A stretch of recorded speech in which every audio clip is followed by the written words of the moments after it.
So if I get a crystal of this material and I put temperature gradient over it, I should be able to control like the position of the Correct. phase transition and like have this. That's Correct. cool. Yeah. So if the crystal of disorder lies in the real world we're talking about, so much like reflection. Very good question, and I'll get to it. Because I can tell you, but that's not proof. So let me give you proof, and then I'll tell you what we gather from that after the fact. Okay? But it is topological, despite the disorder. And you can ask to what extent, and that's what I want to answer experimentally. Okay, so here's what we knew, or we know. Band inversion occurs, and the surface states appear within the gap. This is RPES. So here are the questions. Is the dispersion actually linear near the Dirac point? Because that's what you have to show that these are Dirac states. Do you have a Dirac node? Is the Dirac node protected by reflection or mirror symmetry, as is claimed in this system, right? How do you prove that? You prove that by actually breaking the mirror symmetry and showing that you create a gap. Okay? And what about disorder? You have disorder in the system. At small length scale, mirror symmetry is definitely broken. Okay? So doesn't this mean that this material cannot be a topological crystalline insulator? So these are the questions I'm going to answer. So let's talk about STM. STM is a very simple technique. You take a sharp metallic needle and you bring it close to the surface of the material you'd like to study. You apply a small potential difference between the needle and the surface. And as you do that, if you're close enough, electrons can quantum mechanically tunnel across the vacuum barrier, and this creates a tunnel current. And this tunnel current is the thing that we measure. That's the only thing that we measure. And what we can vary is the bias voltage that we apply between these two. Okay? And these bias voltages are typically of the order of 10 millivolts to hundreds of millivolts. Okay? So all our experiments are done in UHV, ultra high vacuum, and we have these experiments I'll show you today are all done at 4 Kelvin. So the way we achieve 4 Kelvin is really easy. We just surround the STM with liquid helium. The whole thing is mounted on vibration isolation legs. Because we are very sensitive to vibrations, the tip is only a few angstroms from the surface. If you have vibrations, then the tip can touch the surface. And also, we get a lot of noise if you have vibrations. So these are the STMs in my lab. We have 2 of them. One is a home-built system, the other is from Unisoku in Japan. Look at this table. This is a granite slab. It weighs thousands of pounds. And the reason for this table is that it's sitting on these air springs. Because of the weight of the table, the resonance frequency of the table is really, really low, and all vibrations coming from the floor above the resonance frequency are cut off. So that's the reason for this heavy table. So the principle of STM is actually very easy to understand. So if you bring 2 materials close together, here's, for example, the sample, here's the tip. These little yellow balls are electrons. The number of balls at each energy tells you the density of states. Okay? So when you bring these 2 close together, electrons will flow between them so that the Fermi energy of the 2 gets equalized. All right? And then you'll have no further flow of current. Now if you were to apply a potential difference between these 2, the sample and the tip, then the Fermi energy of one is lifted with respect to the other. And you have a tunnel current, and you can see visually from this cartoon that the tunnel current is going to be proportional to the density of states integrated from this energy, the Fermi energy, to this energy, okay? So the tunnel current is simply the integrated density of states, okay? Now, there's something I'm not telling you. It's not just density of states. You just don't count each state. As it turns out in STM, it's integrated local density of states. Local doesn't mean that at any given point. Local means the following. Let me just go back here. Local means that each state at any given energy is weighted by the square of its wave function. So that's what our tunnel current is. It's each state weighted by the square of the wave function summed up from 0 to the bias voltage. Okay, so if you think about what psi squared does in vacuum, in the z, if this is the z direction, psi squared dies exponentially into vacuum. So the tunnel current is actually exponentially sensitive to the distance between these two. Okay, so this is what we use when we do, look at the STM images, right? We raster the tip across the surface, and simplistically speaking, we measure the tunnel current. And every bump there is on the surface, the distance between the tip and the surface is smaller, and therefore the tunnel current is larger. And this is a plot of that. In reality, of course, we have a feedback loop to keep the tunnel current a constant, and we vary the height. And we plot the height required to keep the tunnel current a constant, but these are two similar things. Okay, so here I show you an image of gold 111. This is called the herringbone reconstruction. The lines parallel to the step edges are due to electron interference. Gold 111 has a trivial two-dimensional gas at the surface. The electrons of that two-dimensional gas scatter off the step edge and create this interference pattern. Okay? Here's an image of BISCO, and here you don't have a two-dimensional electron gas. This is an insulator. It's a superconductor at these temperatures. And you can clearly see the atoms. These are bismuth atoms. So we use STM to not only look at pretty pictures, but also measure density of states. Now, if this is the current, then you can see that the differential conductance, di dV, is proportional to the local density of states at any given energy.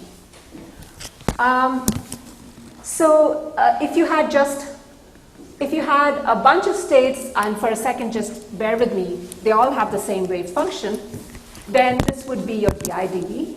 In this case, di dV would be proportional to the density of states times psi squared. Okay? So the fact that di dV is proportional to the density of states allows us to measure density of states simply by measuring differential conductance as a function of bias voltage. Okay? So remember in STM, 0 volts is the Fermi energy. So here, for example, is the density of states of a metal. This is the Fermi energy. It's completely featureless. Here, for example, is di dV for a conventional superconductor, S-wave superconductor. You have no states at the Fermi energy. You have coherence peaks at the gap value. Okay, so this is what you would get.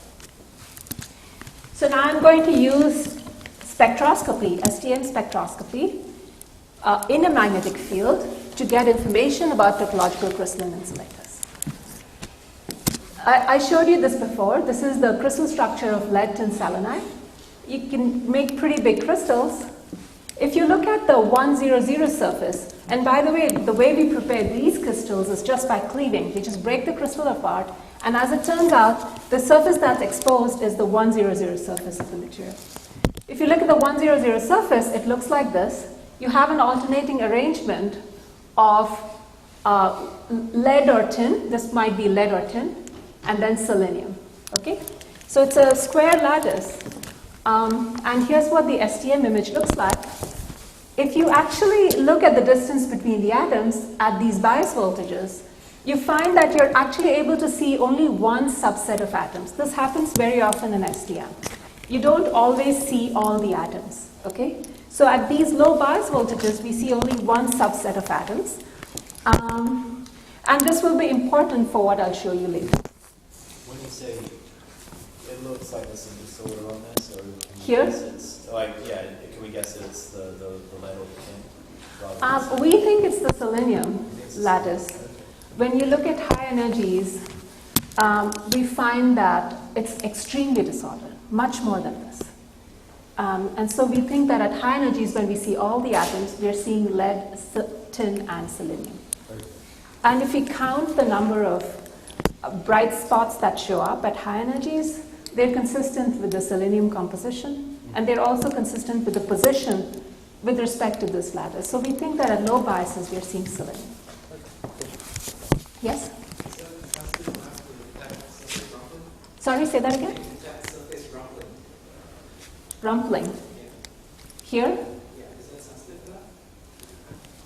What is rumpling? It's a relaxation of the uneven relaxation of This case, So you mean like graphene, right?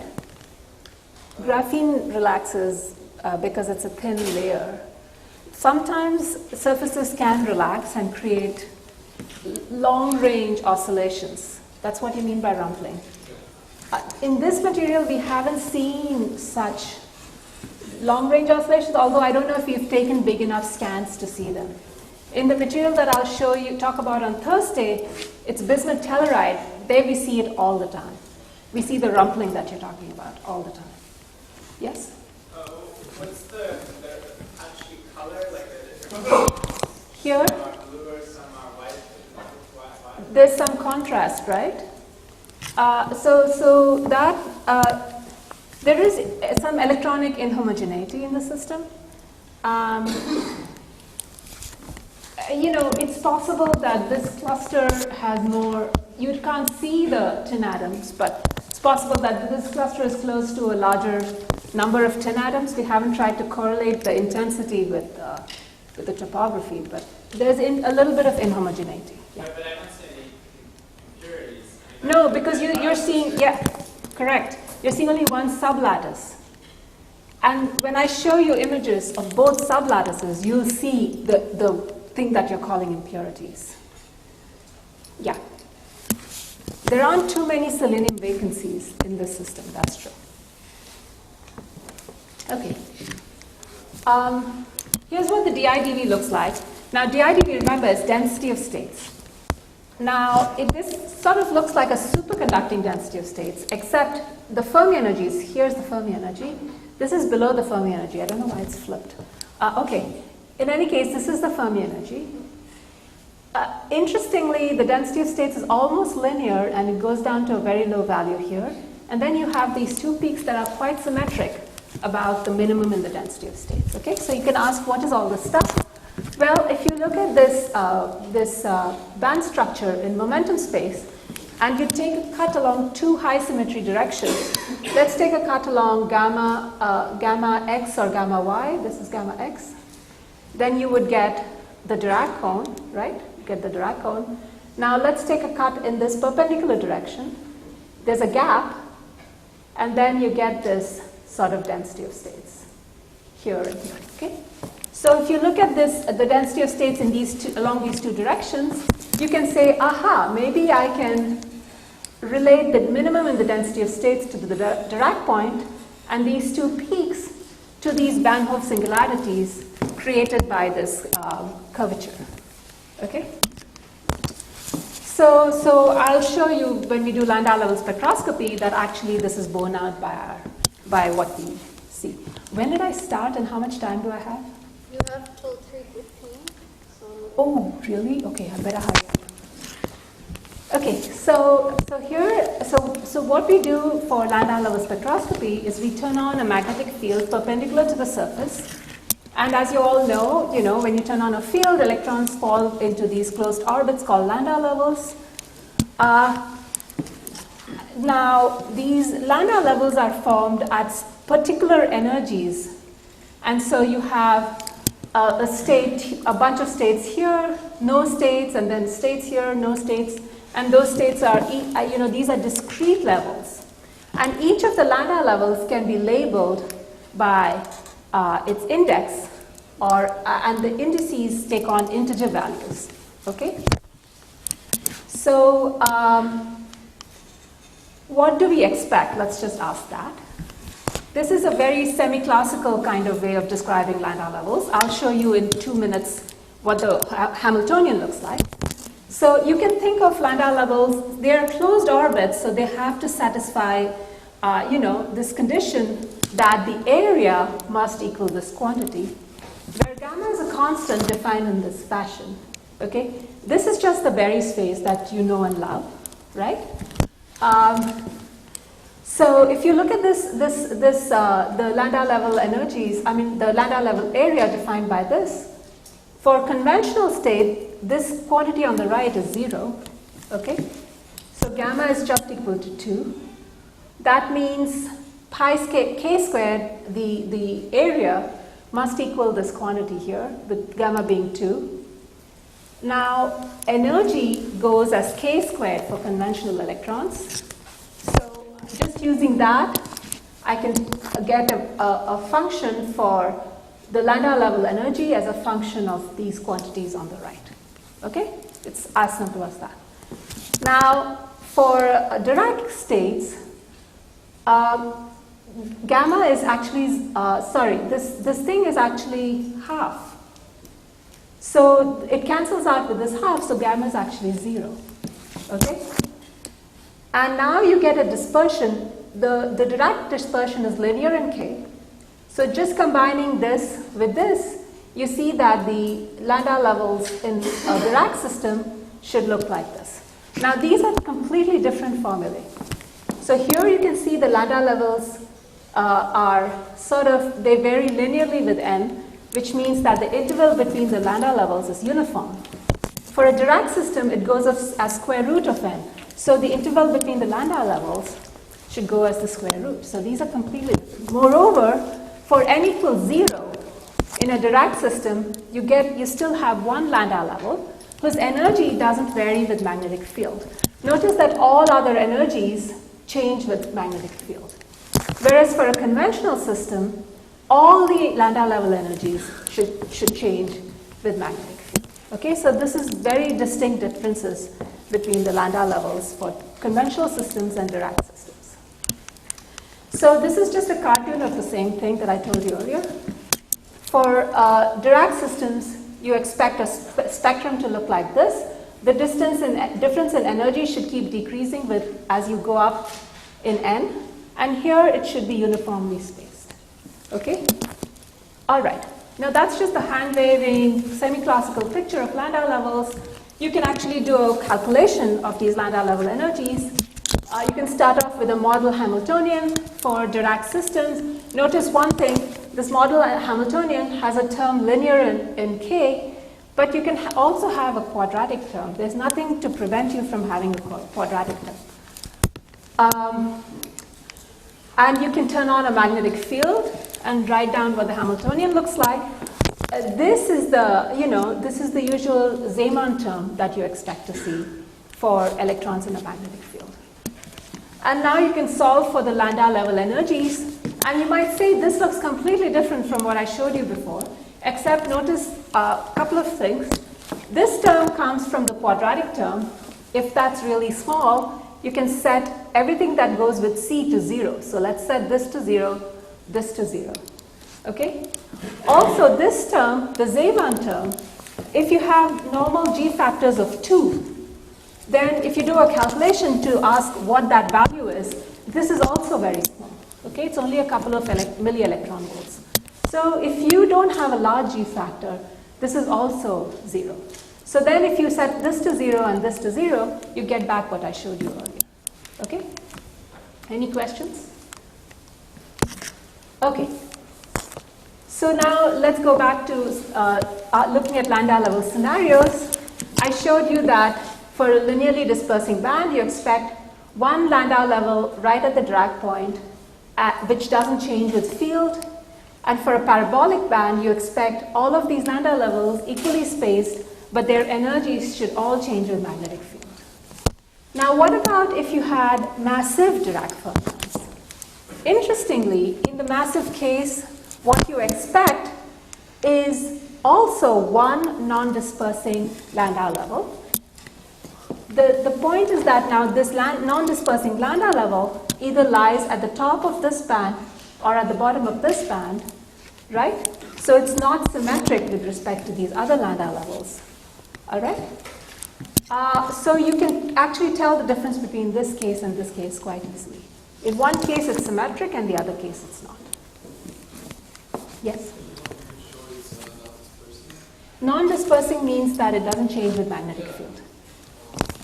That's all I mean by non-dispersing. Its energy is fixed. So you actually measure it? So we will measure it. Yeah, that's what I'm going to show you now. So what we do is we turn on a field. This is di dv. This is energy. We should see peaks, right? And we know the energy of the peak because this is the bias voltage. That's the energy. And so we know all the energies. And once we identify what the ends are, we can plot E versus